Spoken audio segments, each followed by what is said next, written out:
So hello everyone, welcome back. तो अभी हमने देखा सेक्शन 25 जो कि नॉर्मल टैक्स पेयर्स के लिए बेसिकली जीएसटी रजिस्ट्रेशन का प्रोसीजर बताता है। Now we are going to discuss two sections further, section 26 and section 27। तो बात कर लेते हैं सेक्शन 26 की। सेक्शन 26 क्या है, ये बताता है कि डीम्ड रजिस्ट्रेशन के लिए, है ना। डीम्ड रजिस्ट्रेशन बेसिकली क्या होता है, deemed approval of GST registration application हो जाता है डीम्ड रजिस्ट्रेशन, है ना। इसमें क्या होता है कि हमने जो प्रोसीजर सेक्शन 25 में देखा था कि एप्लीकेशन सबमिट कर दी एप्लीकेंट ने, या फिर क्लैरिफिकेशन जो कि बेसिकली ऑफिसर ने मांगा था, उस क्लैरिफिकेशन को सबमिट कर दिया एप्लीकेंट ने।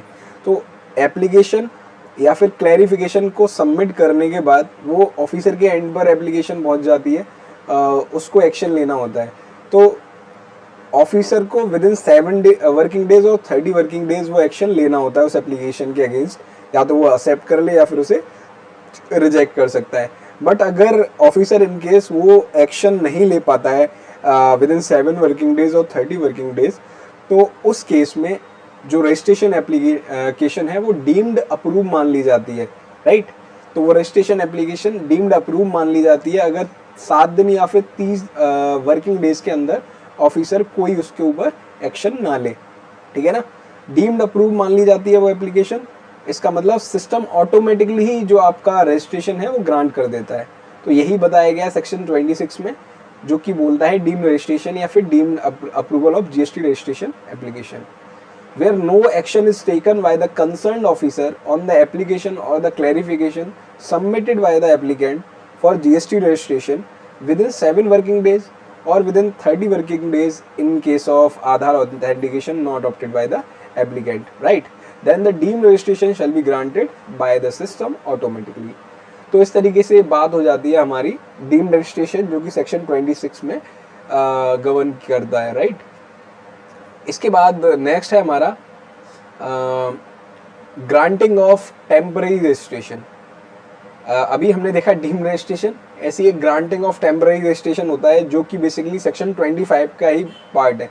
तो ग्रांटिंग ऑफ टेम्पररी रजिस्ट्रेशन, जिसमें टेम्पररी आईडी इशू कर दिया जाता है basically in result of search survey investigation conducted by GST department, right. तो क्या होता है ये कि बेसिकली क्या होता है कि जब जीएसटी डिपार्टमेंट या जीएसटी ऑफिसर्स किसी एंटिटी का सर्च सर्वे इन्वेस्टिगेशन कंडक्ट करते हैं, तो उसके केस में अगर उनको लग रहा है कि इस पर्टिकुलर पर्सन के पास जीएसटी रजिस्ट्रेशन होना चाहिए था लेकिन इसने लिया नहीं है, या किन्हीं रीजनों से इसको जीएसटी नहीं मिल पाया है, तो उसके केस में वो उसको जीएसटी रजिस्ट्रेशन ग्रांट कर देते हैं। वो टेम्पररी रजिस्ट्रेशन होता है जिसके लिए एक टेम्पररी आईडी इशू कर दी जाती है, ठीक है ना। तो granting of temporary registration, that is the temporary ID in result of search survey investigation conducted by GST department. चलिए इसे देखते हैं। If during any survey investigation inquiry search audit और any other proceeding it is found by the officer or GST department that such person is required to take GST registration, then such officer may issue a registration on temporary basis through its order and it will be effective from the date of order, ठीक है ना। तो किसी survey investigation search inquiry audit inspection या किसी proceeding में किसी officer या फिर जीएसटी डिपार्टमेंट को ऐसा लग रहा है कि इस पर्सन के पास, इस व्यक्ति के पास जीएसटी रजिस्ट्रेशन होना चाहिए था, तो उसके केस में वो ऑफिसर क्या करेगा, उसको रजिस्ट्रेशन इशू कर देगा टेम्पररी बेसिस पर थ्रू इट्स ओन ऑर्डर। खुद ऑर्डर पास करके उसको एक रजिस्ट्रेशन इशू कर देगा, और जो रजिस्ट्रेशन होगा वो इफेक्टिव माना जाएगा from the date of such order, ठीक है ना। उस ऑर्डर की डेट से वो रजिस्ट्रेशन आपका इफेक्टिव रहेगा। Generally this kind of registration is granted when the officer thinks that such person has the liability to take GST registration and pay tax to government, but such person intentionally or unintentionally not applied for GST registration, so the officer passes a demand order on such person consisting the tax, interest, fees, penalty payable by such person to government and issue temporary registration.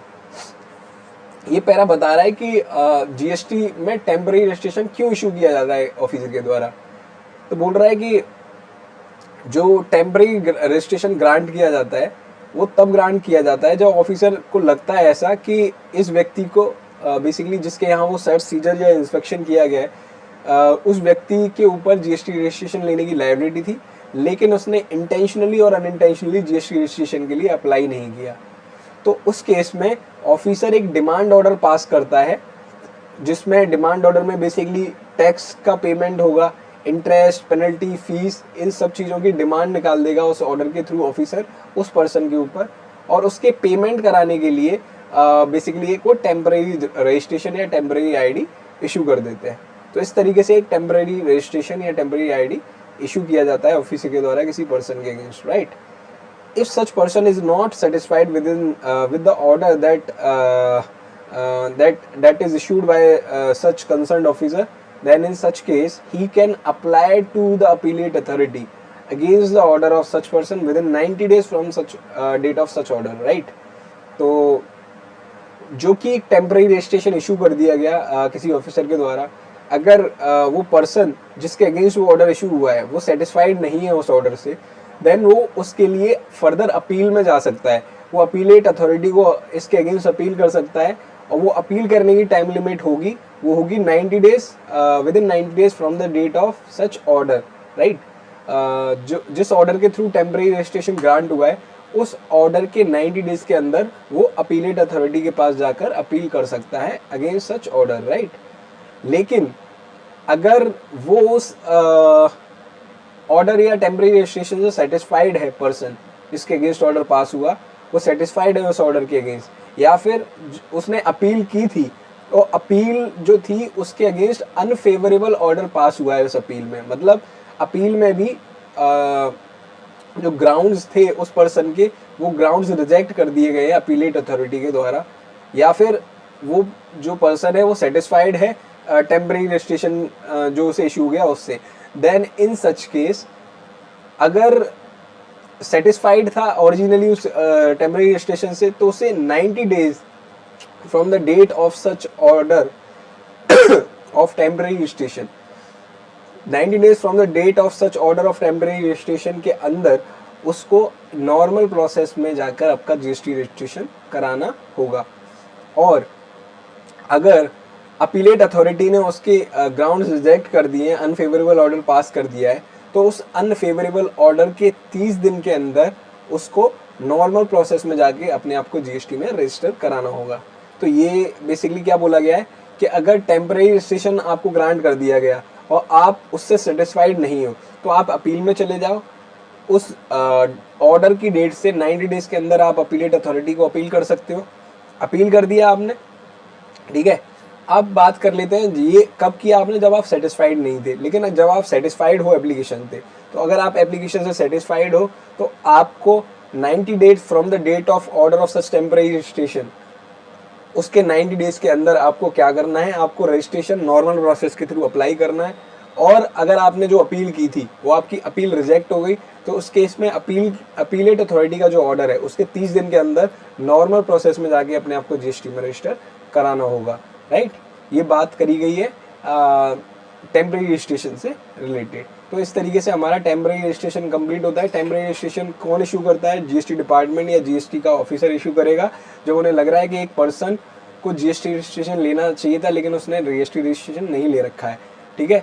In result of search seizure basically survey investigation होता है ये temporary registration, जिसमें demand order basically एक officer पास करता है उस person के ऊपर, जिसमें टैक्स, पेनल्टी, फीस, इंटरेस्ट सारी चीज़ें लगाई होती हैं और उनको जमा करने के लिए टेम्पररी आईडी, टेम्पररी रजिस्ट्रेशन करता है, ठीक है ना। तो ये सारी चीज़ें थी। उसके अगेंस्ट अपील करेंगे, अपील रिजेक्ट हो गई तो 30 दिन के अंदर, अपील ऑर्डर के 30 दिन के अंदर आप रजिस्ट्रेशन नॉर्मल प्रोसेस के थ्रू करा लीजिए। अदरवाइज आप टेम्पररी रजिस्ट्रेशन जो इशू था उससे ही सेटिस्फाइड थे तो 90 दिन के अंदर नॉर्मल रजिस्ट्रेशन ले लो। तो इस तरीके से हमारी एक कहानी हो जाती है कंप्लीट टेम्पररी रजिस्ट्रेशन के रिगार्डिंग भी। तो अभी हमने देखा डीम्ड रजिस्ट्रेशन अंडर सेक्शन 26 और टेम्पररी रजिस्ट्रेशन जो कि सेक्शन 25 का ही पार्ट है। इसके बाद हमारा लास्ट सेक्शन बचता है, दैट इज सेक्शन 27 27 क्या बोलता है, सेक्शन 27 बोलता है registration process for CTP and NRTP। Casual taxable persons और NRTP जो हैं उनके लिए रजिस्ट्रेशन प्रोसेस क्या होगा, ये सेक्शन 27 बोलता है, राइट। तो बेसिकली यहाँ बताया गया है कि application for registration as CTP और NRTP to be made at least 5 days prior to the commencement of business. The person shall make taxable supplies only after issuance of registration certificate or RC।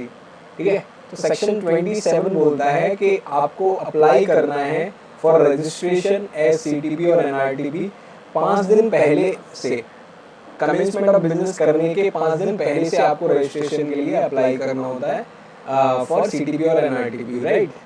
और आप उस registration को करने के बाद ही आप basically taxable supplies दे सकते हैं। ठीक है, उस रजिस्ट्रेशन को हो जाने के बाद ही या रजिस्ट्रेशन सर्टिफिकेट के इशू हो जाने के बाद ही आप टैक्सेबल सप्लाईज दे सकते हैं। तो 5 दिन पहले आपको रजिस्ट्रेशन कराना होता है जब भी आप कमेंसमेंट ऑफ बिजनेस करने वाले हो, और टैक्सेबल सप्लाई तभी दे सकते हो जब आपका रजिस्ट्रेशन सर्टिफिकेट इशू हो जाए। ठीक है ना। क्या प्रोसेस होगी आपकी सेक्शन 27 में, उस प्रोसेस को देख लेते हैं। तो बताया गया है कि process for filing party of GST registration application for CTP और NRTP is similar as for normal taxpayer defined under section 25। There is some difference in filing the part B. तो बोल रहा है कि सेक्शन 25 के अंडर जो आप normal taxpayer के लिए जो एप्लीकेशन फाइल करते हैं ना, सेम उसी तरीके से आपको पार्ट ए की एप्लीकेशन यहाँ पर फाइल करनी है। पार्ट ए की एप्लीकेशन में कोई डिफरेंस नहीं आता, बस जहाँ पर टैक्स पेयर अपन सेलेक्ट करते हैं ना, उसी जगह पर कैजुअल टैक्सेबल पर्सन या फिर NRTP को सेलेक्ट करना होता है। तो पार्ट ए हमारा सेम उसी तरीके से फिल किया जाता है, लेकिन पार्ट बी की जो एप्लीकेशन होती है उसमें उस प्रोसेस में थोड़ा डिफरेंस यहाँ पर है। Such person requires to deposit in advance the estimated tax liability for the period specified in the application at the time of registration. Such amount can be deposited through login at portal with TRN as per Part A. Only after the payment of advance tax liability, the Part B form can be submitted and an ARN will be generated, and later on the GST registration can be granted. ये क्या बोल रहा है? ये बता रहा है part B की प्रोसेस। ये बता रहा है कि जो आपने पार्ट ए जनरेट किया तो वो सेम वैसे ही होगा जैसे कि आपने बेसिकली नॉर्मल टैक्स पेयर के लिए किया होता है अंडर सेक्शन 25। तो आपने पार्ट ए फॉर्म सबमिट कर दिया, TRN जनरेट हो गया। अब पार्ट बी की बात करते हैं। तो जो पार्ट बी फॉर्म होता है, जब आप TRN के थ्रू लॉगिन करोगे तो पार्ट बी फॉर्म में बेसिकली आपकी डिटेल सबमिट करने के बाद आपको वॉलेंटरी बेसिस पे एडवांस एस्टिमेटेड टैक्स लायबिलिटी का पेमेंट करना होता है। एडवांस एस्टिमेटेड टैक्स लायबिलिटी कि आप जितने टाइम उस बिजनेस को करने वाले हो वहाँ पर, उस टाइम में आपकी कितनी टैक्स लायबिलिटी होने वाली है, जो आप एक एस्टिमेटेड बेसिस पर बताते हो वहाँ पर। और उस टैक्स लायबिलिटी के अगेंस्ट जो भी आपका टैक्स पेमेंट बन रहा है उसको एडवांस बेसिस पे गवर्नमेंट को जमा करते हो। ठीक है, जब आप उस टैक्स को जमा कर देते हैं उसके बाद ही आपको आपकी एप्लीकेशन को सबमिट करने दिया जाता है। पार्ट बी फॉर्म आपका तभी सबमिट हो सकता है, और टैक्स डिपॉजिट करोगे, फिर पार्ट बी फॉर्म सबमिट होगा, उसके बाद आपको ARN जनरेट होगा और आपकी रजिस्ट्रेशन एप्लीकेशन रिव्यू में चली जाती है, फिर फर्दर आपकी अप्रूव हो जाएगी तो रजिस्ट्रेशन ग्रांट कर दिया जाता है, राइट। तो इस तरीके से बात हो जाती है आपकी पार्ट बी फॉर्म की।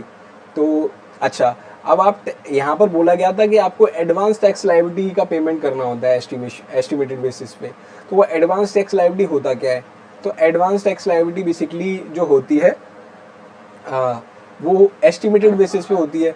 तो आप जितनी भी टैक्सेबल सप्लाईज देने वाले हो उस पर्टिकुलर प्लेस पर विद सच रजिस्ट्रेशन, उस टोटल आउटपुट सप्लाई के ऊपर जो भी आपका टैक्स आप बेसिकली बन रहा था, तो वो आउटपुट टैक्स, उसमें से आप क्या इनवर्ट सप्लाईज लेने वाले हो इस पूरे पीरियड में, उसका एस्टिमेशन करोगे। उस इनवर्ट सप्लाई के ऊपर कितना ITC बनता, तो उस आउटपुट टैक्स लायबिलिटी में से आपका ITC जो है बेसिकली इनपुट टैक्स क्रेडिट, उसको घटाने के बाद नेट टैक्स लायबिलिटी कितनी बन रही है, उस नेट टैक्स लायबिलिटी का आपको पेमेंट गवर्नमेंट को एडवांस बेसिस पे करना होता है, राइट। तो फॉर एग्जांपल मैं 100 रुपये की सप्लाई देने वाला था, जिसके ऊपर 100 रुपये की टैक्स लायबिलिटी बन रही थी, लेकिन मैंने परचेज भी की जिनके ऊपर 60 रुपये का आईटीसी बन रहा था। तो मुझको टैक्स कितना डिपॉजिट करना है, मुझे 100 रुपये टैक्स डिपॉजिट करना है या फिर 100 माइनस 60 दैट इज 40 डिपॉजिट करना है? The answer is 40। मुझे net tax liability estimated basis पे पेमेंट करनी होती है गवर्नमेंट को ड्यूरिंग सच रजिस्ट्रेशन, राइट। तो इस तरीके से मेरी बात हो जाती है। तो पार्ट बी फॉर्म आपका तभी सबमिट होगा जब अपने टीआरएन के थ्रू आप लॉगिन करेंगे, सारी डिटेल सबमिट करेंगे और साथ ही एडवांस एस्टिमेटेड टैक्स लायबिलिटी जो कि नेट बेसिस पे पेमेंट करनी होती है उसका पेमेंट कर देंगे। फॉर्म सबमिट हो जाएगा, एआरएन आ जाएगा और आपकी एप्लीकेशन फर्दर ऑफिसर के पास चली जाएगी और फिर बाद में वो ऑफिसर उसे अप्रूव करना चाहे तो अप्रूव करेगा, अदरवाइज उसके अगेंस्ट एक्शन ले सकता है, ठीक है ना। तो इस तरीके से हाँ, लेकिन अगर टैक्स पेमेंट आपने नहीं किया तो आपकी एप्लीकेशन सबमिट ही नहीं होगी। If such person has applied for extension period, अगर जो बेसिकली पर्सन रजिस्ट्रेशन जिसने एज अ सीटीपी या एनआरटीपी लिया है वो एक्सटेंशन चाहता है, क्योंकि जो जनरली रजिस्ट्रेशन जो एनआरटीपी और सीटीपी दिया जाता है उसमें वैलिडिटी होती है, वो वैलिड होता है 90 डेज़ के लिए। जब भी आप रजिस्ट्रेशन लोगे तो रजिस्ट्रेशन डेट से 90 डेज़ के लिए वैलिड होता है वो रजिस्ट्रेशन। तो अगर कोई ऑफिसर अगर कोई पर्सन बेसिकली सीटीपी या एनआरटीपी चाहता है कि उसको एक्सटेंड करा दिया जाए तो वो एक्सटेंशन करा सकता है उस रजिस्ट्रेशन का, और उसके टाइम पर जब भी वो एक्सटेंशन कराएगा तो उसके लिए भी उसको टैक्स लायबिलिटी जो भी एस्टिमेटेड एडवांस टैक्स लायबिलिटी है उसका पेमेंट करना होता है। लेकिन अब क्योंकि वो ऑलरेडी रजिस्टर है तो अपने कैश लेजर में डायरेक्टली वो उतना पैसा डिपॉजिट कर देगा।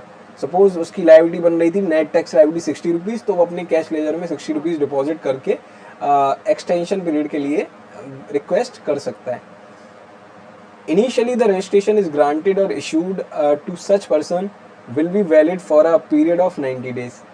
Initially जो जीएसटी रजिस्ट्रेशन ग्रांट या इशू किया जाता है उस पर्सन को वो 90 डेज़ के लिए किया जाता है, लेकिन अगर वो चाहे तो फर्दर एक्सटेंशन जो कि अभी हमने ऊपर पढ़ा फर्दर एक्सटेंशन के लिए अप्लाई कर सकता है, जो कि एडिशनली 90 डेज़ के लिए मिल जाता है। तो इस तरीके के लिए टोटल सीटीपी या एनआरटीपी के लिए जो वैलिडिटी रजिस्ट्रेशन की हो सकती है मैक्सिमम वो 180 डेज़ हो सकती है, राइट। मैक्सिमम 180 डेज़ हो सकती है, लेकिन अगर वो बेसिकली चाहे तो अगर स्पेसिफाइड पीरियड उसका कम है जिसके लिए एक्सटेंशन मांग रहा है वो, for example extension maximum mills तो एडिशनल 90 डेज़ के लिए मिल सकती है, लेकिन अगर उसे चाहिए सिर्फ 30 डेज़ के लिए तो क्या 90 डेज़ के लिए दी जाएगी? The answer is no. Maximum वो जितनी डेट के लिए वो मांग रहा है और it is up to maximum of 90 days, right. तो इस तरीके से मिल जाएगी। तो initially the GST registration for CTP और एनआरटीपी इज ग्रांटेड और इशूड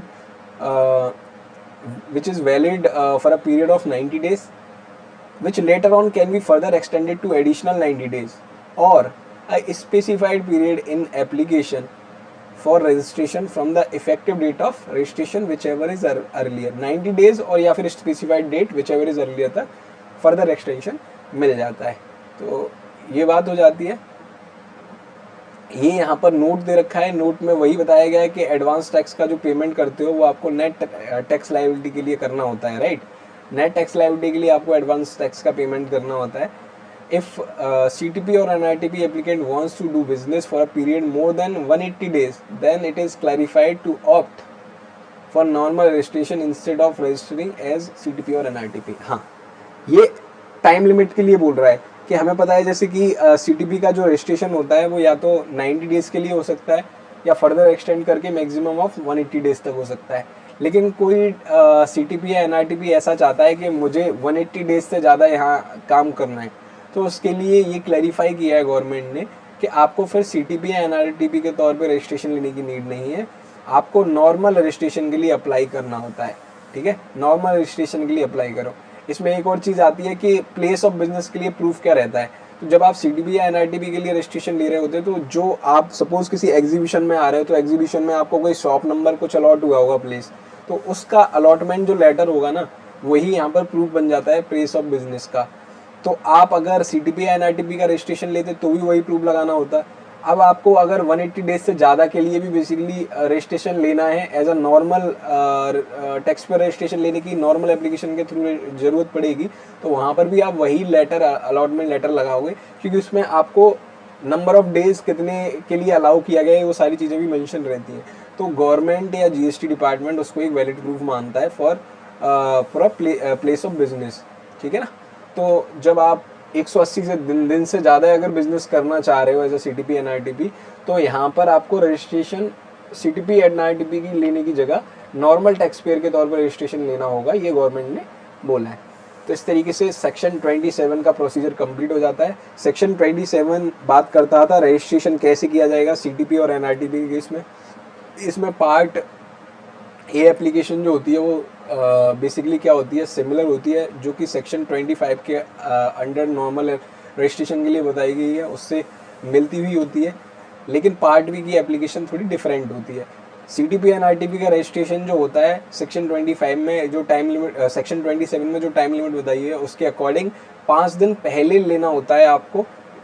आप जब भी कमेंसमेंट ऑफ बिजनेस करने वाले हो उसके 5 दिन पहले लेना होता है। लेकिन सेक्शन 25 में जो रजिस्ट्रेशन लेना था वो डेट ऑफ लायबिलिटी जो आपकी आई रजिस्ट्रेशन की उससे 30 दिन के अंदर लेना होता था। तो ये सेक्शन 25 और 27 में डिफरेंस था। साथ ही सेक्शन 27 में जब आप पार्ट वी फॉर्म फिल करते हो तो आपको एडवांस एस्टिमेटेड टैक्स लायबिलिटी का भी पेमेंट करना होता है। बिना उसके आपका पार्ट वी फॉर्म सबमिट नहीं होता, आपको रजिस्ट्रेशन ग्रांट नहीं हो सकता। जो सीटीपी एनआरटीपी का रजिस्ट्रेशन होता है उसकी वैलिडिटी होती है, इनिशियली वैलिड होता है 90 डेज़ के लिए, फर्दर एक्सटेंड किया जा सकता है मोर 90 डेज़ के लिए, या फिर एक्चुअल जितना एक्सटेंडेड पीरियड आपने रिक्वेस्ट किया है विच एवर इज़ अर्लियर, इन दोनों में से जो भी अर्ली होगा उस डेट के लिए मैक्सिमम एक्सटेंशन हो सकती है। लेकिन as per law maximum 180 days तक ये जा सकता है, इससे ज़्यादा नहीं जा सकता है। तो इस तरीके से हमारा इसकी एक्सटेंशन हो सकती है मैक्सिमम 180 डेज़ तक।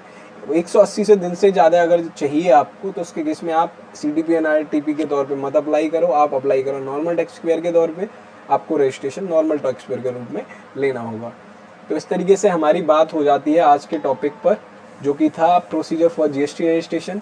इसमें हमने देखा कि सेक्शन 25, 26 एंड 27 के प्रोविज़न क्या बोलते हैं जीएसटी रजिस्ट्रेशन और उसके प्रोसीजर को लेकर, राइट।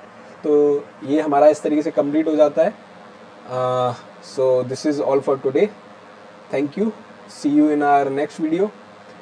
नेक्स्ट वीडियो में हम देखने वाले हैं कि हम जीएसटी रजिस्ट्रेशन कैसे अप्लाई करना होता है, कैसे आप पार्ट ए फॉर्म फिल करोगे, कैसे आप पार्ट बी फॉर्म फिल करोगे।